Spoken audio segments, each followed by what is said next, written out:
Hello students, क्या हाल है बच्चों। हम लोग अपना लेक्चर कंटिन्यू करते हैं। थर्ड लेक्चर मोशन का। पहले दो लेक्चर्स जो मैंने आपको भेजे थे उसके अंदर मैंने आपका जो क्लास 9th का मोशन चैप्टर है उसमें बहुत बेसिक्स कवर किए थे। बहुत बेसिक्स के अंदर मैंने आपको टाइप्स ऑफ मोशन बताने की कोशिश की थी। मैंने आपको डिफरेंस दिया था एवरेज वेलोसिटी और एवरेज स्पीड के बीच में, डिस्टेंस और डिस्प्लेसमेंट के बीच में आपको डिफरेंस बताया था। और बेसिक जो बहुत बेसिक्स होते हैं मोशन के वो आपसे डिस्कस किए थे। अब इस लेक्चर के अंदर मैं आपसे डिस्कस करूंगा एक्सेलरेशन, फिर मैं आपसे डिस्कस करूंगा, मैं डिराइव करके दूंगा आपको इक्वेशंस ऑफ मोशन, और एक छोटा सा टॉपिक है एंड ऑफ द चैप्टर पे सर्कुलर मोशन, वो मैं आपको आज पढ़ाने वाला हूं। तो आप ध्यान दीजिए, जो भी मैं आपको पढ़ाऊं आप उसके नोट्स बनाइए अच्छे से नोटबुक के अंदर, ताकि हम उसको लेटर ऑन डिस्कस कर सकें, उसके ऊपर क्वेश्चंस कर सकें। तो हमारा जो अगला टॉपिक जो हम स्टार्ट कर रहे हैं वो है एक्सेलरेशन। अब एक्सेलरेशन क्या चीज होती है? Acceleration is defined as the rate of change of velocity, है ना। हम नॉर्मली देखते हैं कोई अगर कार पे जा रहा है तो बेचारा धीरे धीरे जा रहा है कार पे, अचानक से अपनी स्पीड बढ़ा लेता है। तो उसने स्पीड बढ़ा ली, अगर उसने स्पीड बढ़ा ली मतलब उसकी वेलोसिटी इंक्रीज हो गई। अगर वेलोसिटी इंक्रीज हो गई तो वो इंक्रीज होने में कुछ समय भी तो लगा होगा। तो वो जो चेंज इन वेलोसिटी है, वो चेंज इन वेलोसिटी को अगर divide by change in time करेंगे तो हमारे पास एक्सेलरेशन आ जाएगा। हम लिखते हैं डेफिनेशन एक्सेलरेशन का। Acceleration is rate of change of velocity. आप याद रखिए, जब भी वर्ड रेट ऑफ आएगा, रेट वर्ड फिजिक्स में आए उसका मतलब है डिवाइड बाय टाइम। तो एक्सेलरेशन क्या बन गया? ए से डिनोट किया जाएगा और वो बन गया change in velocity divided by time. ठीक है, अब एक एग्जांपल के हिसाब से इसको समझते हैं। सपोज एक ऑब्जेक्ट था ए, वो ऑब्जेक्ट मूव कर रहा था किसी समय पे 5 बजे थे शाम को। मैंने वो ऑब्जेक्ट या कार ले लो, चलो एक कार थी, वो हाईवे पे जा रही थी 5 बजे का टाइम था। मैं हाईवे पे खड़ा होके उस कार के ऊपर स्पीड गन से मैंने फायर किया। मैंने स्पीड गन से फायर किया तो मेरी स्पीड गन में उसकी रीडिंग आ गई। कितनी रीडिंग आ गई? यू। लेट्स से वैल्यू ले लेते हैं 20 मीटर पर सेकेंड। इतनी उस कार की स्पीड की रीडिंग मेरे पास आ गई। 20 किलोमीटर पर सेकेंड, सॉरी 20 मीटर पर सेकेंड भी ले सकता हूं और किलोमीटर पर आवर में भी ले सकता हूं, पर मैं मीटर पर सेकेंड रखता हूं। अब क्या हुआ, वो कार ए से चली बी पे पहुंची। यहां टाइम मैं ले रहा हूं 0। अभी मैंने टाइम शुरू किया ना 5 बजे, मैं 0 टाइम ले रहा हूं। भाई 5 बजे मैंने स्पीड गन से फायर किया। अब टाइम स्टार्ट हुआ, मेरा टाइम स्टार्ट हुआ।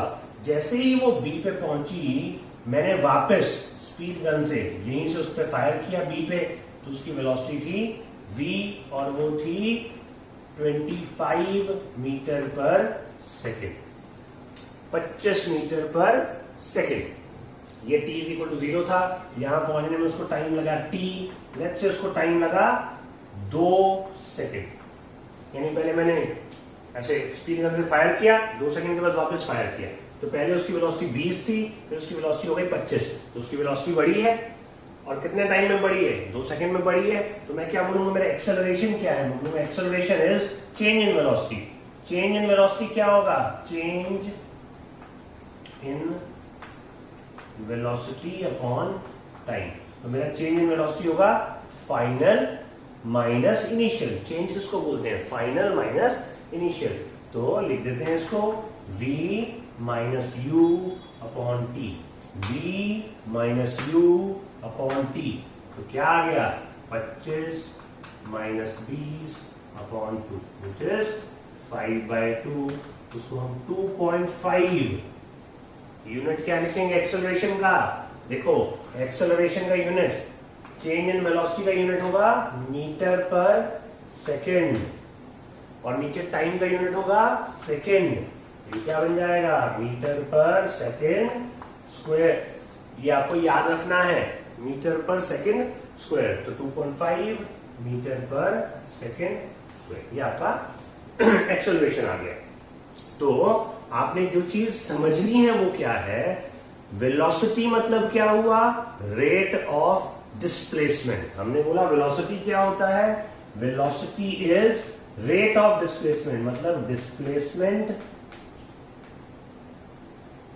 डिस्प्लेसमेंट अपॉन टाइम, क्योंकि रेट ऑफ डिस्प्लेसमेंट बोला है तो यूनिट क्या है, मीटर पर सेकेंड वेलोसिटी का। और एक्सेलरेशन क्या हुआ, rate of change of velocity, यानी change in velocity by time. तो जब भी कोई बॉडी कांस्टेंट वेलोसिटी से जाएगी, जब भी कोई बॉडी कांस्टेंट वेलोसिटी, यानी अगर वो 20 मीटर पर सेकंड की स्पीड से जा रही थी और यहां पे भी उसकी स्पीड वही होती, 20 ही होती। अभी तो मैंने उसकी 25 कर दी, अगर 20 ही होती तो क्या होता, अगर 20 होती तो मैं क्या बोलता, एक्सेलरेशन कितना है भाई, एक्सेलरेशन है 0, है ना। मैं क्या बोलता, एक्सेलरेशन क्या है, 0, यानी वो एक्सेलरेट नहीं कर रही है। अगर वो एक्सेलरेट नहीं कर रही है तो उसकी वेलोसिटी तो कांस्टेंट है। तो उस मोशन को हम क्या बोलते हैं, उस मोशन को हम बोलते हैं यूनिफॉर्म मोशन। तो uniform motion, constant velocity motion वो होता है जिसमें एक्सेलरेशन नहीं होता। और अगर एक्सेलरेशन आ गया, मतलब उसका वेलोसिटी चेंज हो गया। अब वो वेलोसिटी कैसे चेंज हो सकता है, वो वेलोसिटी बढ़ भी सकता है, वो वेलोसिटी घट भी सकता है। अगर वो ब्रेक लगाता तो वेलोसिटी घटता, तो हम उसको बोलते हैं डी एक्सेलरेशन। अगर मैंने स्पीड बढ़ाई और उसकी वेलोसिटी बढ़ी तो मैं उसको बोलूंगा पॉजिटिव एक्सेलरेशन, ठीक है ना। तो एक्सेलरेशन जो है वो पॉजिटिव भी हो सकता है और वो नेगेटिव भी हो सकता है।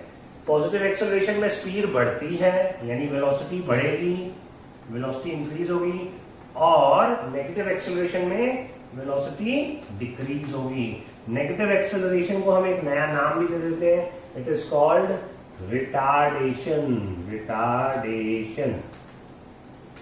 और डी एक्सेलरेशन, ये भी इसको बोल सकते हैं। तो आपने ये ध्यान रखना है कि एक्सेलरेशन पॉजिटिव भी हो सकती है और एक्सेलरेशन नेगेटिव भी हो सकती है। अगर एक्सेलरेशन पॉजिटिव है, इसका मतलब ये है कि बॉडी को, कार, जो भी हमने ये चीज ली है उसकी स्पीड बढ़ी है। और अगर एक्सेलरेशन नेगेटिव है तो आपने ये ध्यान रखना है कि उस बॉडी की जो वेलोसिटी है वो घटी है, ठीक है। तो ये हमारा टॉपिक हो गया एक्सेलरेशन का। अब मैं वापस आपको एक और पॉइंट इसी के अंदर दोबारा मैंने डिस्कस किया, लेकिन मैं फिर से उसको एम्फसाइज करना चाहता हूं। क्या चीज को एम्फसाइज करना चाहता हूं कि अगर वेलोसिटी कांस्टेंट है तो वो मोशन को हमने क्या नाम दिया, that is called uniform motion. और अगर वेलोसिटी चेंज हो गई, चेंज यानी बढ़ गई या घट गई, तो उस मोशन को हम क्या नाम देंगे, उस मोशन को हम नाम देंगे कौन सा, नॉन यूनिफॉर्म मोशन। तो मोशन को अगर हम कैटेगराइज करें तो यूनिफॉर्म और नॉन यूनिफॉर्म। यूनिफॉर्म में वेलोसिटी कांस्टेंट है, नॉन यूनिफॉर्म के अंदर वेलोसिटी वेरिएबल है। यूनिफॉर्म के अंदर एक्सेलरेशन 0 है, नॉन यूनिफॉर्म के अंदर एक्सेलरेशन पॉजिटिव भी हो सकता है और नेगेटिव भी हो सकता है, ठीक है ना। तो ये हमारा पहला टॉपिक जो आपको समझना है एक्सेलरेशन का, ओके। चलो अब हम मूव ऑन करते हैं नेक्स्ट टॉपिक की तरफ। मोशन को हम पहले डिवाइड करते हैं दो पार्ट में, यूनिफॉर्म मोशन। यूनिफॉर्म मोशन में वेलोसिटी क्या रह रही है, कांस्टेंट, एक्सेलरेशन 0, एक्सेलरेशन नहीं है, वेलोसिटी कांस्टेंट है। दूसरा नॉन यूनिफॉर्म मोशन,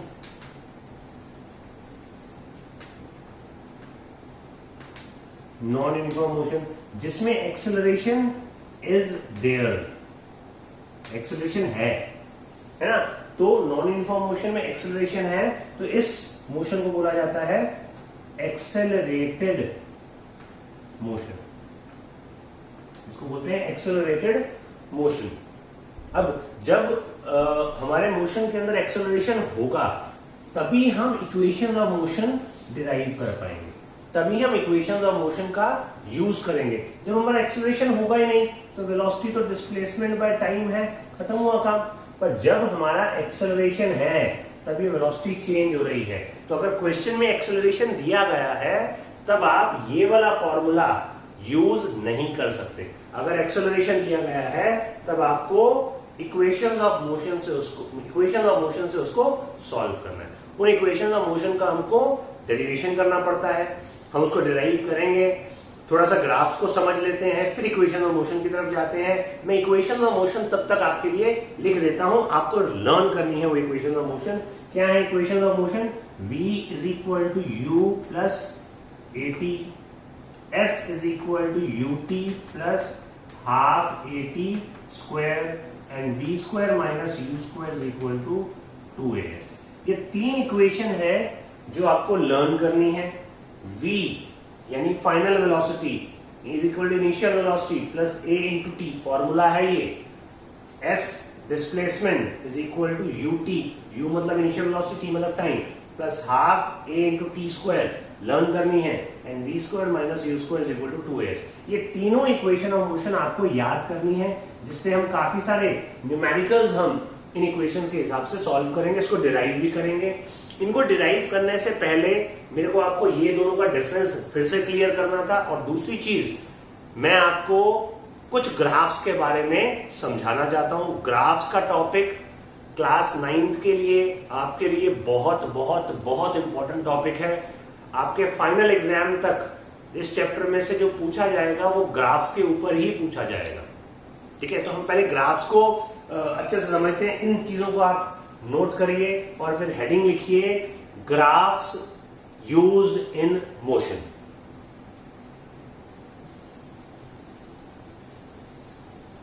ओके, मैं ग्राफ्स पे आता हूं।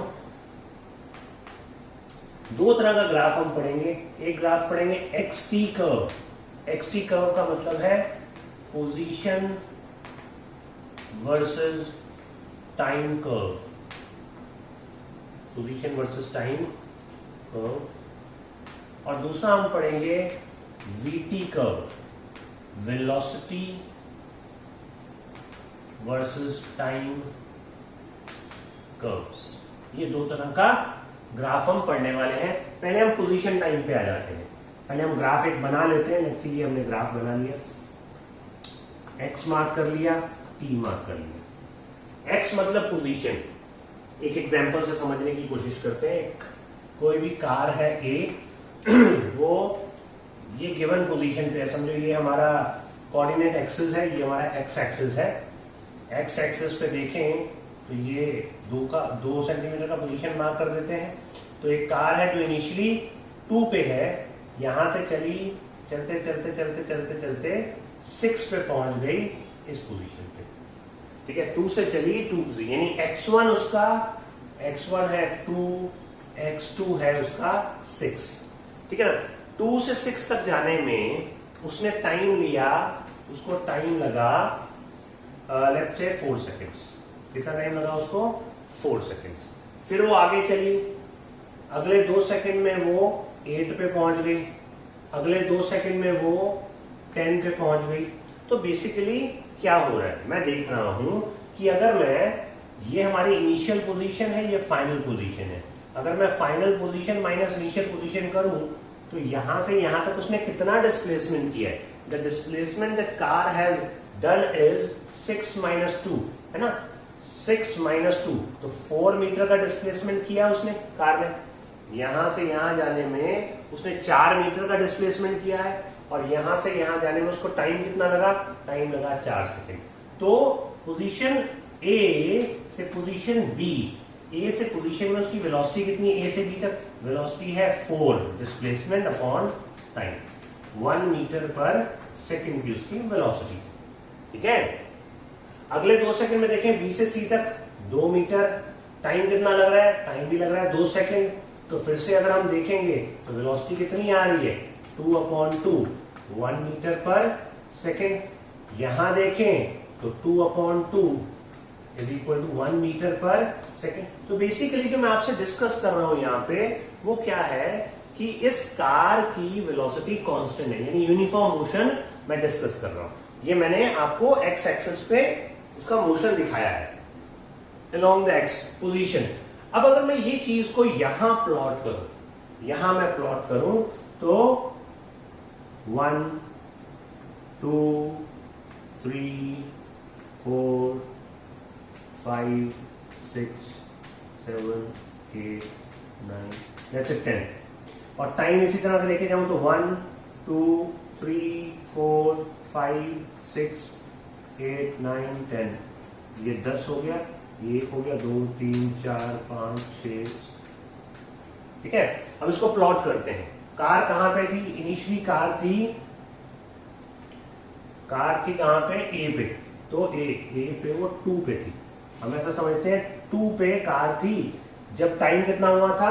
कुछ टाइम हुआ था, 2 सेकंड का टाइम बीत चुका था, यानी t इज इक्वल टू 2 था यहाँ पे। लेकिन importantly t is equal to 2 यहाँ था, यहाँ जाके t कितना हो जाएगा? यहाँ पे अगर t2 था तो यहाँ जाके t 6 सेंटीमीटर हो जाएगा। यानी कार कहाँ पहुंच गई? 2 मीटर से कहाँ पहुंच गई वो? 6 मीटर पे। 6 मीटर पे टाइम कितना था? टाइम था 4 सेकंड बीत गए। 2 के बाद 1 2 3 4 सेकंड बीत गए, तो यहाँ पहुंच गया। फिर 8 पे तो इधर 8 आ गया। अगर मैं 10 पे देखूं तो वो 10 पे चला गया। तो अगर मैं इनको कनेक्ट करूं तो एक स्ट्रेट लाइन बन जाएगी, है ना? Straight line. तो जब भी आपका x वर्सेस t ग्राफ पे स्ट्रेट लाइन बनेगा तो वो मोशन कौन सा होगा? वो मोशन होगा यूनिफॉर्म मोशन। आपने याद रखना है ये हमारा यूनिफॉर्म मोशन है, यूनिफॉर्म मोशन।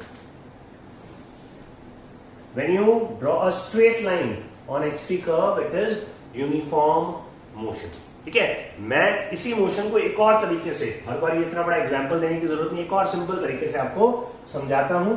आप देखिए, हम एक छोटा सा लॉजिक लेते हैं स्लोप का। स्लोप, अब स्लोप क्या होगा? x वर्सेस t पे अगर आपको ऐसा कुछ ग्राफ बनाया है, आप क्या करेंगे? आप इसको t1 टाइम लीजिए, ये आपका x1 पोजीशन है, ये t2 टाइम हुआ, and this position is x2। Let's say this is angle theta. Okay, angle theta. You remember the formula for theta. Now what is this? See, this is x2 and this is x1. So can I say this is x2 and this is x1, then this distance is x2 minus x1.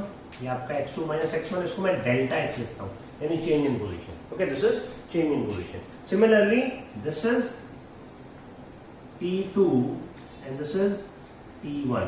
So what is this? This is t2 minus t1, which is equal to delta t. Fine. This theta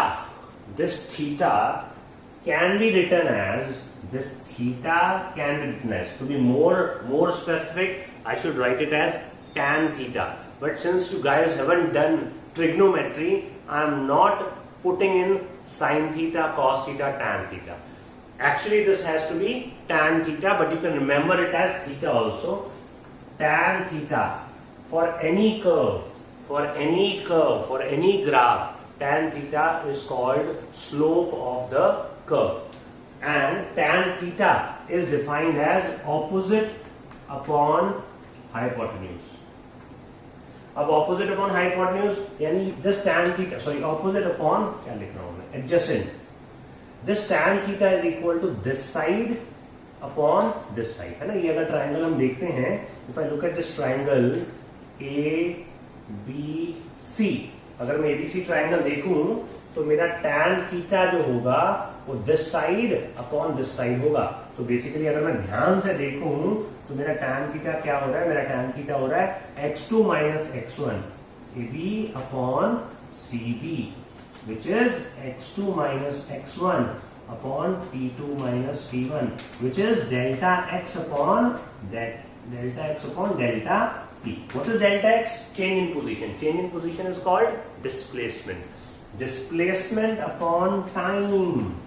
Displacement upon time. What is displacement upon time known as? Velocity. So what you have to remember here is that the slope of xt curve, slope of xt is this. This is called slope. Remember this. Tan theta is called slope, and slope is opposite upon adjacent. Opposite मतलब change in y-axis coordinates upon change in x-axis coordinate. Change in y-axis coordinates, ये y-axis के coordinates का change है और ये x-axis के coordinates का change है. Change in y-axis upon change in x-axis. उस रेशियो को बोलते हैं स्लोप, कर्व का स्लोप. अगर मैं xt का कर्व ले रहा हूं तो x पोजीशन है जो मैं ये वाली एक्सिस पे लेता हूं, इसलिए उसका चेंज अपॉन इसका चेंज, तो वो बन जाता है डिस्प्लेसमेंट अपॉन टाइम, जिसको हम फिजिक्स में बोलते हैं वेलोसिटी. तो हम याद करेंगे कि slope of xt curve always gives you velocity. 100% sure question exam में आने का. स्लोप ऑफ xt कर्व हमको क्या देगा? वो हमको वेलोसिटी ही देगा.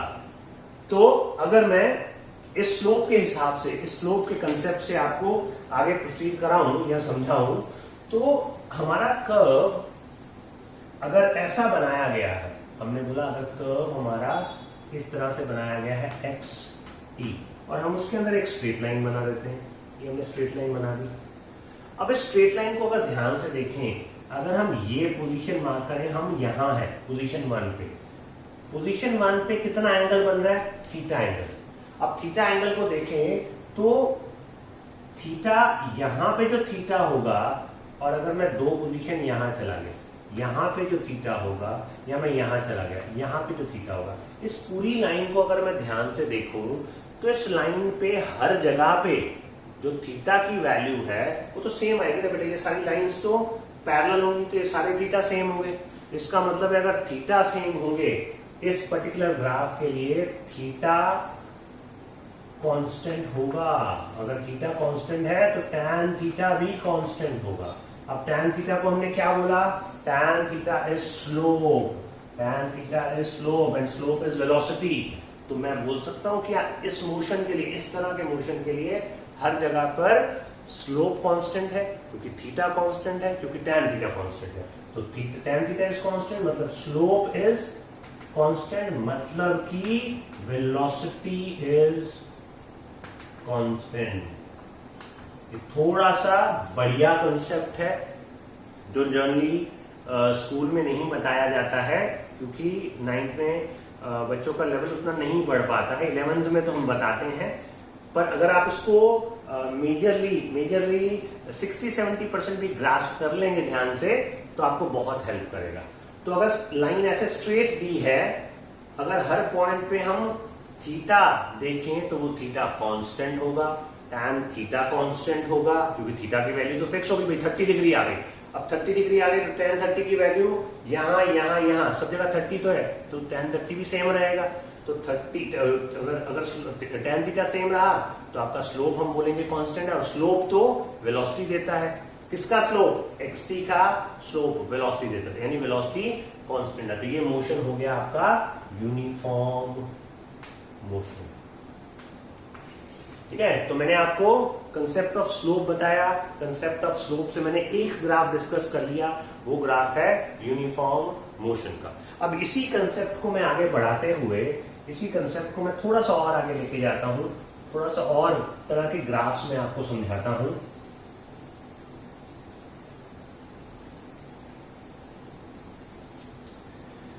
सपोज मेरा कर्व इस तरह से दिया गया है एक्स टी, और कर्व ऐसा है.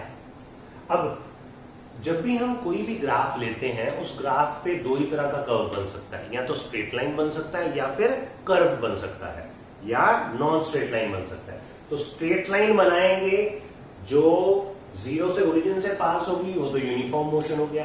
अब ऐसा बनाएंगे जो स्ट्रेट लाइन नहीं है, तो डेफिनेटली ये नॉन यूनिफॉर्म मोशन ही होगा. पर थोड़ा सा इसको हम लोग बाइसेक्ट करके घुस के देखते हैं कि ये है क्या। अगर मैं इस ग्राफ को देखूं तो मैं इस पे भी 3 ही पोजीशन मार्क करता हूं। एक पोजीशन यहां मार्क करता हूं, ये θ1 है। एक पोजीशन में यहां मार्क करता हूं, ये θ2 है। एक पोजीशन में यहां मार्क करता हूं, ये θ3 है। क्या हम ऐसा बोल सकते हैं कि ये बॉडी जो मोशन कर रही है, ये बॉडी जब मोशन करती है तो इसका थीटा का वैल्यू तो बढ़ता जा रहा है यार। देखो ये थीटा छोटा है, ये थीटा थोड़ा बड़ा हो गया, थीटा और बड़ा हो गया। तो इस तरह का कर्व अगर दिया होगा तो आप बोल सकते हैं थीटा जो है वो बढ़ रहा है।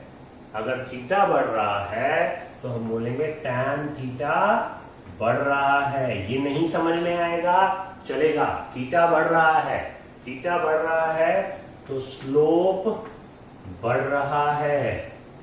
अब स्लोप था क्या? स्लोप था xt का स्लोप था वेलोसिटी, मतलब वेलोसिटी बढ़ रही है, यानी एक्सेलरेशन है ना, एक्सेलरेशन।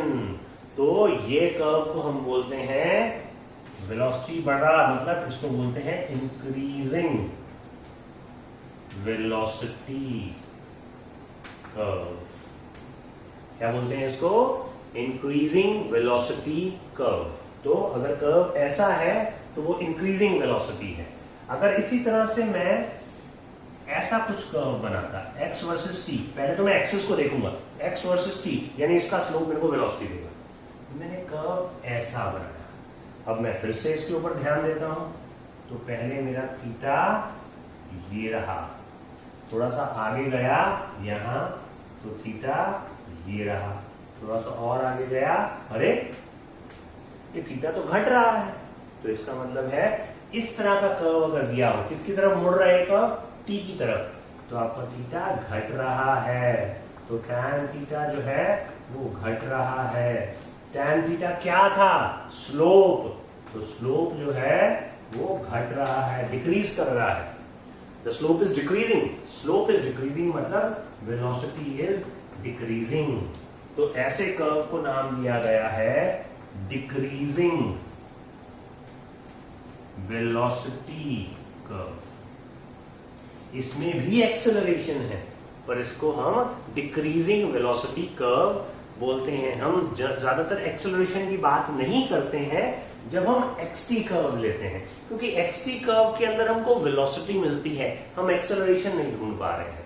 तो जब भी हमारी स्ट्रेट लाइन दी हो सीधी तो कांस्टेंट वेलोसिटी अगर xt कर्व है, इस तरह का कर्व दिया हो तो इंक्रीजिंग वेलोसिटी, इस तरह का कर्व दिया हो तो decreasing velocity, increasing slope, decreasing slope, और पहले वाला था कांस्टेंट स्लोप। ठीक, तो ये हमारे कंसेप्ट्स हो गए स्लोप के। अब आपका धीरे धीरे काम आसान हो जाएगा।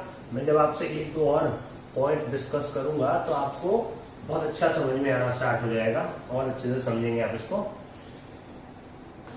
एक और ग्राफ बनाता हूं, एक्स टी सीधी स्ट्रेट लाइन। अब यहां पर आप मेरे को बताइए थीटा क्या है? तो बेटा यहां पर आपका जो थीटा है वो है 0, है ना, ये तो टाइम एक्सिस के पैरेलल है, तो थीटा 0। थीटा 0 मतलब स्लोप 0 और स्लोप था वेलोसिटी, यानी वेलोसिटी 0। अब जब वेलोसिटी 0 होती है उसका मतलब क्या होता है कि बॉडी रेस्ट पे है। तो ये रेस्ट दिखा रहा है, ठीक है। अब सीधा भी देख के बता सकते थे टाइम बढ़ता जा रहा है, यानी वो बेचारा x इज इक्वल टू 6 पे है और वहीं पे पड़ा है, टाइम बढ़ता जा रहा है पर उसकी पोजीशन चेंज नहीं हो रही। स्लोप एक तरीका है उसको बताने का, तो वो बेहतर तरीका है, टेक्निकल तरीका है, फिजिक्स वाला तरीका है चीजों को बताने का, तो हम स्लोप से बताएंगे। ठीक, एक आखिरी कर्व जो मेरे दिमाग में आ रहा है, x वर्सेस t। मैंने कर्व कैसा बना दिया? इस तरह, बड़ा इंटरेस्टिंग कर्व बना है। इसमें थीटा कितना है? थीटा है 90 डिग्री। अब ऐसे कर्व को कैसा मोशन बोलेंगे? क्या आपको लगता है ये कोई मोशन हो रहा है? ये मोशन ही नहीं हो रहा है, ऐसा मोशन पॉसिबल ही नहीं है। मैंने इसको कर्व को नाम दिया है सपनों का कर्व। सपनों का कर्व, सपनों का कर्व। देखो इसके अंदर हो क्या रहा, बड़े इंटरेस्टिंग चीज है। 5 बजे थे, टाइम 5 बजे था। 5 बजे एक ऑब्जेक्ट वीआर मॉल में है, एक बंदा है वीआर मॉल में, वो पहुंचा हुआ देखो 5 बजे। उसी 5 बजे वो स्कूल में भी है, उसी 5 बजे वो यूएस भी चला गया।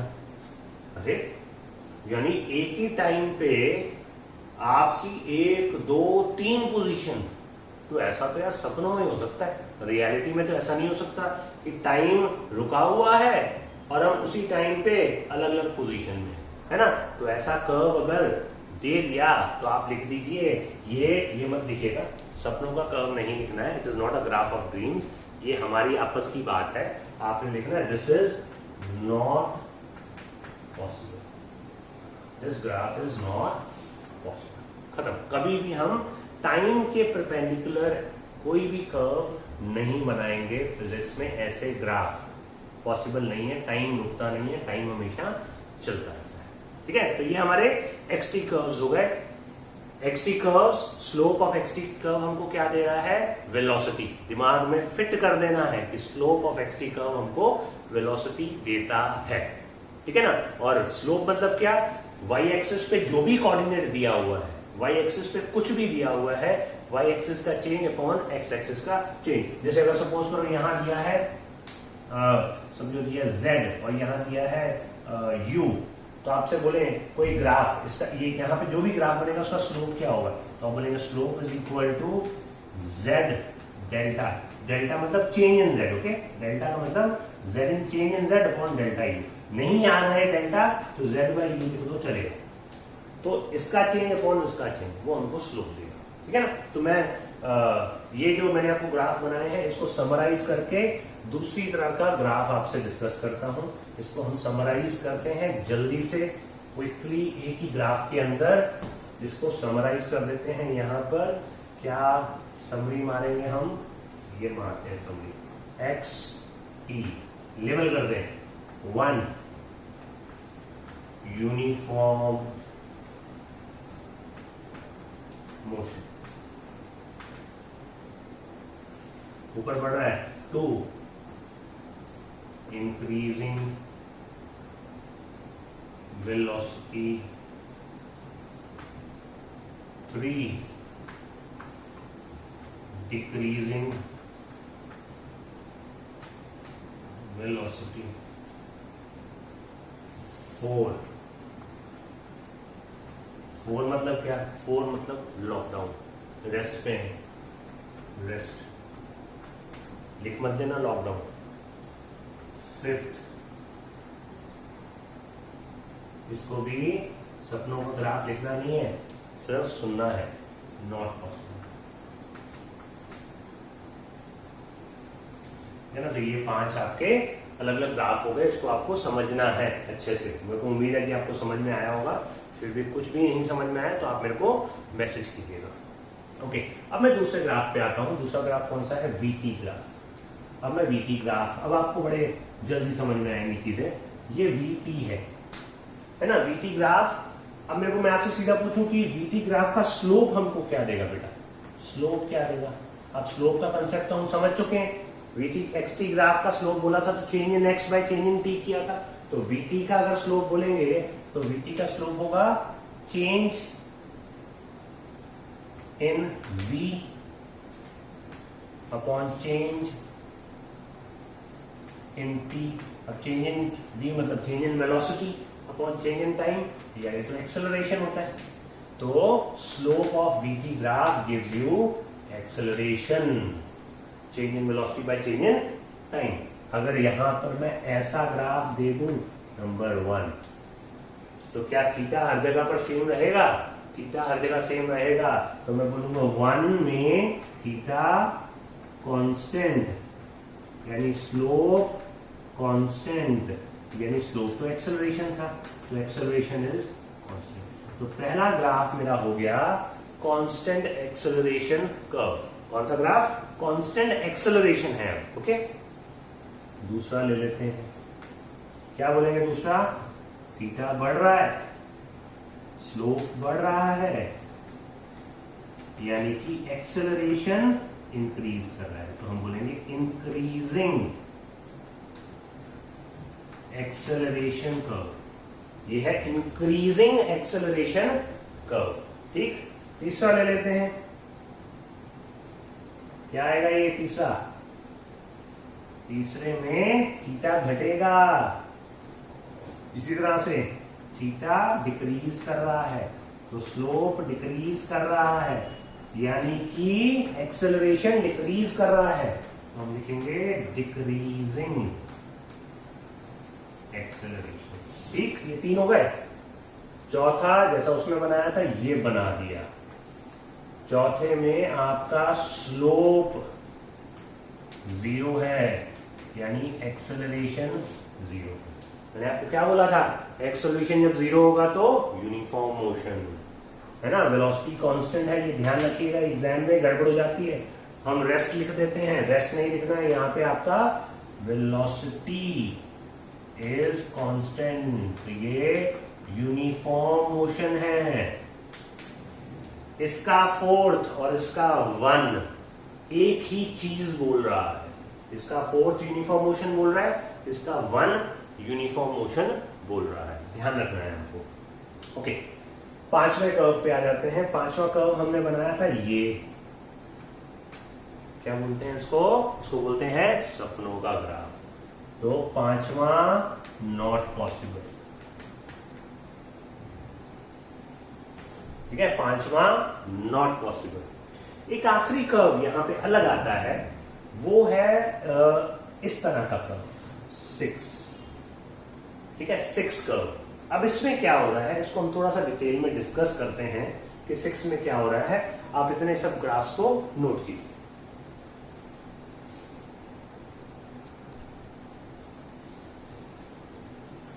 तो ये जो 6 वाला कर्व है, ये जो 6 वाला कर्व हमने बनाया है, इसमें अगर हम ध्यान दें तो ये नीचे की तरफ जा रहा है। अगर इसको थोड़ा सा डाइसेक्ट करें, समझें, तो टाइम जब 0 था तो हमारी कुछ वेलोसिटी थी, समझो 100 मीटर पर सेकंड, 100 किलोमीटर पर आवर। हम हाईवे पे थे, हाईवे पे जा रहे थे, 120 की स्पीड से जा रहे थे, भगा रहे थे 100 स्पीड की, चलो 120 की कांस्टेंट स्पीड पे जा रहे थे, 120 की स्पीड पे जा रहे थे, अचानक से सामने कुछ आ गया, तो हम क्या करेंगे? नॉर्मल ह्यूमन बीइंग देखेगा कि सामने कुछ आ गया तो वो ब्रेक लगाएगा, है ना, वो ब्रेक लगाएगा। ब्रेक लगाएगा तो क्या होगा? हमारी जो वेलोसिटी है वो डिक्रीज कर जाएगी, हमारी वेलोसिटी डिक्रीज कर जाएगी, हम जाके रुक जाएंगे। जब हम ब्रेक लगाते हैं और वेलोसिटी डिक्रीज करती है, तो ऐसे मोशन को हमने क्या बोला था? पहले भी बोला, फिर से बोल रहे हैं, इसको बोलते हैं रिटार्डेशन और डी एक्सेलरेशन, यानी एक्सेलरेशन नेगेटिव हो जाएगी। ठीक, तो यहां देखें 100 की स्पीड थी, t इज इक्वल टू 0 पे, थोड़ा सा समय बीता तो उसकी स्पीड हो गई 80, थोड़ा और समय बीता तो स्पीड हो गई 60। तो आप देख रहे हैं स्पीड कम हो रही है, यानी अगर मैं बोलूं इनिशियल वेलोसिटी कितनी थी 100, कुछ समय के बाद वेलोसिटी कितनी हो गई 80। तो अगर मैं चेंज इन एक्सेलरेशन की वैल्यू निकालूं v minus u upon T, समझो यहां से यहां आने में उसको 2 घंटे लगे। 2 घंटे क्या यार, एक कम करते इसको मीटर पर सेकंड ले लेते हैं तो हमारी कैलकुलेशन इजी हो जाएगी। और ये यहां से यहां 100 से 80 आने में उसको 2 सेकंड लगे, तो एक्सेलरेशन निकालेंगे तो क्या आएगा 80 माइनस 100 अपॉन 2, तो ये आ जाएगा कितना -10 मीटर पर सेकंड स्क्वायर। तो नेगेटिव आ गया वैल्यू, नेगेटिव वैल्यू आ गया, मतलब रिटार्डेशन, नेगेटिव एक्सेलरेशन या रिटार्डेशन। तो रिटार्डेशन वर्ड कहीं पे भी आ गया तो आप समझ लीजिएगा रिटार्डेशन मतलब एक्सेलरेशन की वैल्यू नेगेटिव है, ब्रेक लगी है, ठीक है ना। तो ये आपका नेगेटिव आ गया। अब ये स्ट्रेट लाइन है, ये 6 वाला स्ट्रेट लाइन है, तो हम उसको बोलेंगे constant, constant retardation, constant retardation. हो सकता है ये इस तरह का कर्व हो, आप इसमें अभी इतना याद रख लीजिए कि अगर इस तरह का कर्व होगा, स्ट्रेट लाइन नहीं होगा, तो वो कहलाएगा वेरिएबल, ये कहलाएगा आपका वेरिएबल, वेरिएबल रिटार्डेशन। ठीक, तो ये हमारे डिफरेंट कर्व्स हो गए मोशन के अंदर बहुत बहुत बहुत इंपॉर्टेंट कर्व्स हैं, आपने बहुत ध्यान से इनको पढ़ना है, समझना है और बहुत सारे क्वेश्चन इसके ऊपर सॉल्व करने हैं ताकि आपको ये कंसेप्ट बिल्कुल क्लियर हो जाए। कोई भी चीज नहीं समझ में आती you can ask me, okay. तो मैं इसको अभी मिटा देता हूं। अब मैं आपका जो नेक्स्ट टॉपिक लेना चाह रहा हूं ग्राफ्स के बाद वो है इक्वेशंस ऑफ मोशन। मैं इक्वेशंस ऑफ मोशन डिराइव करना चाहता हूं। इक्वेशंस ऑफ मोशन को फिर हम अप्लाई करेंगे।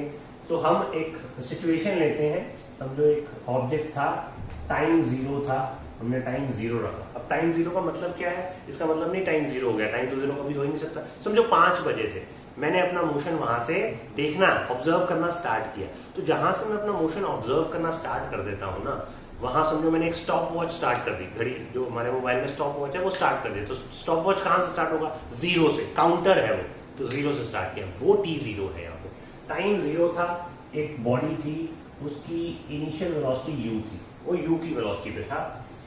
उस बॉडी ने कांस्टेंट एक्सेलरेशन किया, कांस्टेंट एक्सेलरेशन किया।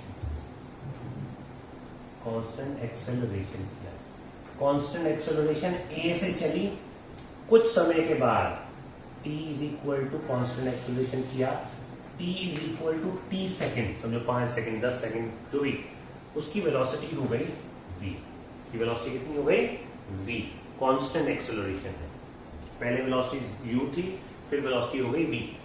u से v वेलोसिटी होने में उसको समय लगा t सेकेंड्स, लेकिन अगर आप ध्यान दें तो वो यहां से चल के यहां तक गई, तो उसने कुछ डिस्प्लेसमेंट भी तो किया। समझो उसका डिस्प्लेसमेंट था s।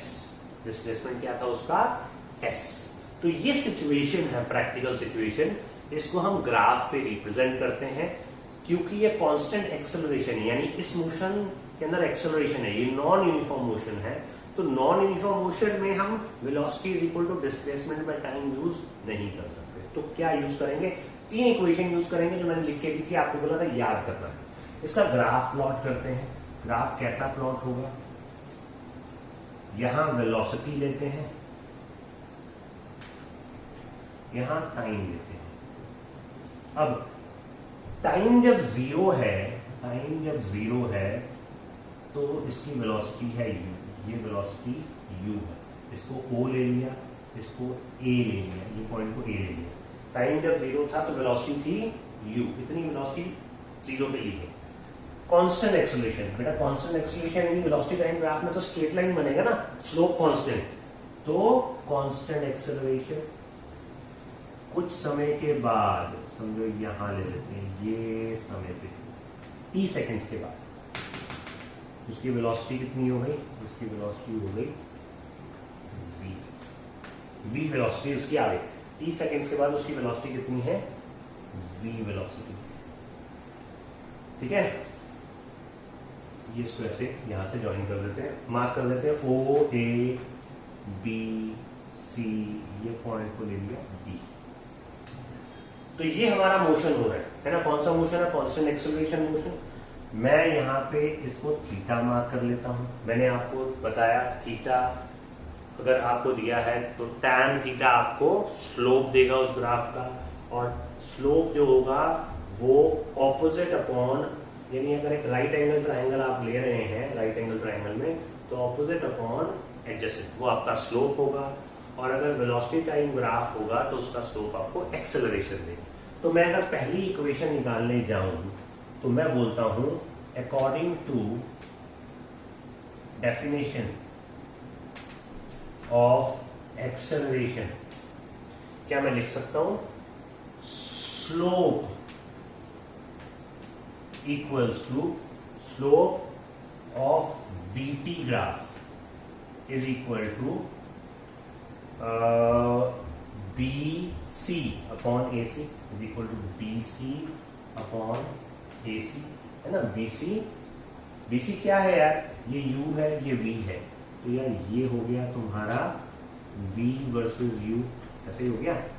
और ये है 0 और ये T, तो ये जो है बेस, ये हो गया आपका T, ये आपका T हो गया। तो BC आपका हो गया V वर्सेस U, और AC कितना हो गया? T। और स्लोप ऑफ वीटी कर्व है क्या? स्लोप ऑफ वीटी कर्व है एक्सेलरेशन। तो हम इसको लिखेंगे this says that acceleration is equal to v minus u upon t. ये फॉर्मूला बन गया ये का, अरे यही तो फॉर्मूला था यार। अब इसको यहाँ मल्टीप्लाई कर देते हैं तो हमको क्या मिलेगा? v minus u is equal to a t. So v is equal to u plus a t. इसको बोलते हैं हम first equation of motion. This is our first equation of motion. तो आपने यहाँ पे डिफाइन कर देना है कि O is the initial velocity, B D is the final velocity, O D is the time taken and it is constant acceleration. तो हमने पहला इक्वेशन ऑफ मोशन डिराइव कर दिया। ठीक, अब हम जाते हैं दूसरा इक्वेशन ऑफ मोशन डिराइव करने। दूसरा इक्वेशन ऑफ मोशन समझने के लिए हमको एक छोटा सा कंसेप्ट और आना चाहिए। वो कंसेप्ट क्या है? वो कंसेप्ट है एरिया का। अब मेरा यहाँ पे ग्राफ कौन सा दिया? वेलोसिटी वर्सेस टाइम का ग्राफ दिया। तो मैं यहाँ पे एक छोटा सा कंसेप्ट पहले कवर करता हूँ, फिर मैं second equation of motion derive करता हूँ। क्या कंसेप्ट है? सपोज करो अगर आपको एक ग्राफ दिया होता वेलोसिटी वर्सेस टाइम का, ठीक है, वेलोसिटी वर्सेस टाइम में ग्राफ दिया होता ऐसा स्ट्रेट, चौथा नंबर का, ठीक है, फोर्थ नंबर का, तो आप बोलते कि ये यूनिफॉर्म मोशन है। यूनिफॉर्म मोशन का जो ग्राफ है v वर्सेस t का ग्राफ, इस कर्व के अंदर एरिया कौन सा आ रहा है? तो ये एरिया आ रहा है। ये जो कर्व है, इस कर्व के अंदर एरिया कितना है? ये t इज इक्वल टू 0 से लेके t is equal to t second, समझो 5 ले लिया, चलो ना 5 सेकेंड। तो 5 सेकेंड तक उसकी वेलोसिटी कांस्टेंट थी। मेरे को बोला कि एरिया अंडर, मैं बोलता हूं area under v t graph is equal to 1। तो एरिया अंडर वीटी ग्राफ हमको क्या देगा बेटा? ये तो रेक्टेंगल बन गया। रेक्टेंगल का एरिया क्या होता है? ये हुआ तुम्हारा v और ये हुआ तुम्हारा t। v की वैल्यू भी फिक्स कर लेते हैं। समझो यहाँ पे v की वैल्यू थी 5 मीटर पर सेकेंड। तो आप क्या करेंगे? एरिया आपको क्या देगा? 5 मल्टीप्लाइड बाय 5 इंटू 5, ये मिल गया 25 मीटर। तो बेसिकली आपने किया क्या है? आपने वेलोसिटी को मल्टीप्लाई किया है टाइम से, आपको मिला क्या? डिस्प्लेसमेंट, है ना। तो आप एक कंसेप्ट और को याद कर लीजिए कि area under v t graph, area under v t graph, area under VT curve will always give you displacement। कभी भी VT curve दिया हो उसके नीचे का जो एरिया होगा वो आपको डिस्प्लेसमेंट ही देगा। ठीक, तो हम इस कंसेप्ट को यहां लगाते हैं। यहां पे भी VT कर्व है, ये मोशन चल रहा है। ये जो मोशन है 0 से लेकर t तक, इसके अंदर का एरिया कौन सा हो गया यार? अगर हम देखें इसके अंदर का एरिया तो आपका ये है, ये पूरा एरिया। अब इस एरिया को हम क्या करते हैं? इस एरिया को हम दो हिस्से में बांट लेते हैं, एक ये एरिया और एक एरिया। यानी टोटल एरिया हो गया area of the rectangle OACD plus area of the triangle ACB या ABC। ठीक, इसको आप नोट करिए ये वाले पार्ट को। अब हम इसके अंदर एरिया का कंसेप्ट लगा देते हैं। अब एरिया का कंसेप्ट कैसे लगेगा? तो सेकेंड इक्वेशन निकालने के लिए लिखते हैं area under VT curve is equal to displacement. ये तो सही है, area under VT curve is equal to displacement. Total area होगा क्या? Total area is equal to area of rectangle OACD plus area of triangle, कौन सा triangle? AB और ये था C। ठीक है, तो एरिया और टोटल एरिया हमको क्या देता है? VT कर्व के अंदर का एरिया देगा डिस्प्लेसमेंट। तो S is equal to area of rectangle, area of rectangle will be what? OA multiply by OD, OA into OD plus triangle का क्या होगा, ट्रायंगल का एरिया हो गया हाफ बेस, बेस कितना हुआ AC, AC into height, height कितना हुआ BC। ठीक, ये चीज क्लियर हुई आपको। अब OA कितना है, OA है आपका U और OD कितना है, OD तो है T आपका, तो T plus half AC, AC मतलब ये, और AC तो OD के इक्वल है, तो T इंटू BC, BC कितना है, BC है आपका V minus U, V minus U। ठीक, अब क्या करते हैं, जो हमारी पहली इक्वेशन थी, फर्स्ट इक्वेशन ऑफ मोशन हमने डिराइव की थी, इसको हटा देते हैं, क्लियर हो गया। पहली इक्वेशन ऑफ मोशन जो थी हमारी, पहली इक्वेशन ऑफ मोशन क्या थी, A is equal to V minus U upon T, ये इक्वेशन थी। इससे हम क्या करते हैं, इस T को यहाँ मल्टीप्लाई करते हैं, तो V माइनस U कितना हो गया AT। इस V माइनस U की वैल्यू मैं यहाँ सब्स्टिट्यूट करता हूँ, तो मेरे पास क्या बनेगा, UT plus half into T into V minus U की यार AT लग गया। ठीक है, तो ये मेरा S आ गया। तो क्या निकल के आ रहा है बेटा, अगर इसको हम देखेंगे तो मेरा S बन रहा है S is equal to UT plus half AT square. ये मेरा सेकेंड इक्वेशन ऑफ मोशन, ये मेरा सेकेंड इक्वेशन ऑफ मोशन हो गया। S is equal to UT plus half AT square. ठीक है ना, ये सेकेंड इक्वेशन का डेरिवेशन हो गया। पहली V is equal to U plus AT, दूसरी S is equal to UT plus half AT square, तीसरी इक्वेशन है V square minus U square is equal to 2AS। उसको भी डिराइव कर लेते हैं। उसको हम कैसे डिराइव कर सकते हैं देखते हैं। फिर से हम कंसेप्ट लेंगे एरिया का ही, एरिया का कंसेप्ट लेते हैं।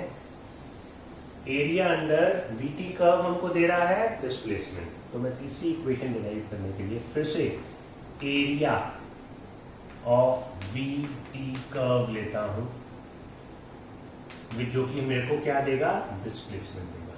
अब मैं क्या करता हूं, मैं पूरा ट्रेपेजियम ले लेता हूं, OABCD, ये पूरा ट्रेपेजियम हो गया, ये पूरा ट्रेपेजियम, इस ट्रेपेजियम का एरिया ले लेता हूं।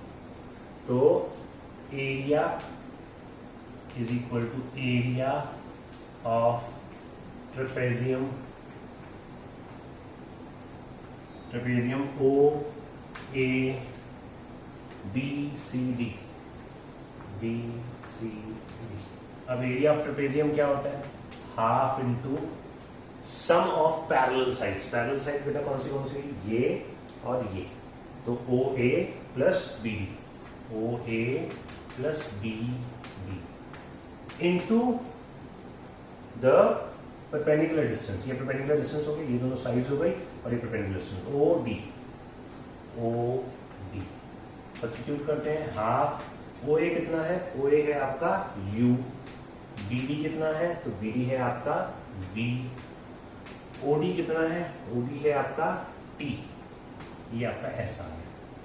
अब फिर से पहली इक्वेशन का यूज करते हैं, V minus U by T is equal to A था, तो A को यहाँ ले आते हैं, T को यहाँ ले जाते हैं। इन शॉर्ट इसके अंदर से हम निकाल लेते हैं T is equal to V minus U upon A, और इस इक्वेशन को सब्स्टिट्यूट करते हैं S में, तो S कितना बन जाएगा, half V plus U into V minus U upon A। ठीक है, सॉल्व करें अगर इसको, तो क्या बन रहा है, A प्लस B तो A minus B, V square minus U square upon 2A is equal to किसके बराबर, इज इक्वल टू S हो गया, V square minus U square equal to 2AS। ये मेरी बन गई तीसरी इक्वेशन ऑफ मोशन। तो तीन इक्वेशन ऑफ मोशन का डेरिवेशन आपको करना है। आपके एग्जाम में 5 मार्क क्वेश्चन स्कूल एग्जाम में पूछा जा सकता है, इंपॉर्टेंट है, कंसेप्ट भी इंपॉर्टेंट है, इंटरेस्टिंग भी है अगर हम इंटरेस्ट अच्छे से लें तो तीन इक्वेशन ऑफ मोशन कब यूज करेंगे, जब भी मेरे न्यूमेरिकल के अंदर एक्सेलरेशन वर्ड यूज कर दिया गया, मैं तीन इक्वेशन लगाऊंगा और जो गिवन वैल्यूज है वो डाल के जो अननोन वैल्यूज है उनको ढूंढने की कोशिश करूंगा। अगर क्वेश्चन में एक्सेलरेशन नहीं है तो velocity is equal to displacement by time, और अगर एक्सेलरेशन है तो इन तीन इक्वेशन का ही यूज करना है। एक बार फिर से तीन इक्वेशन यहाँ पे मेंशन कर रहा हूं।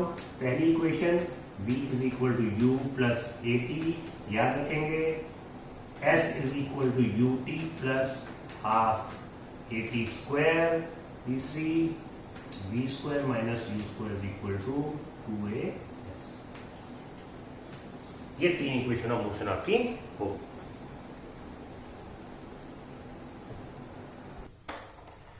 तो हम लोगों ने इस लेक्चर के अंदर, लेक्चर नंबर 3 के अंदर बड़े इंपॉर्टेंट कंसेप्ट्स कवर किए हैं। हमने मोशन को समझा, uniform motion, non uniform motion.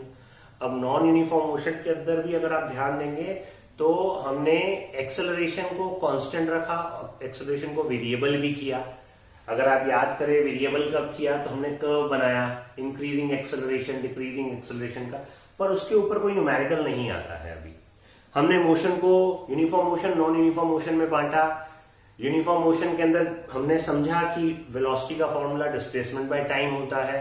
Non uniform motion जब लेते हैं, उस नॉन यूनिफॉर्म मोशन में जब कांस्टेंट एक्सेलरेशन लेते हैं, ए की वैल्यू कांस्टेंट रखते हैं, स्ट्रेट लाइन वाला का, तो आपकी तीन इक्वेशन ऑफ मोशन निकल के आती हैं। v is equal to u plus a t, s is equal to u t plus half a t square, v square minus u square is equal to 2as।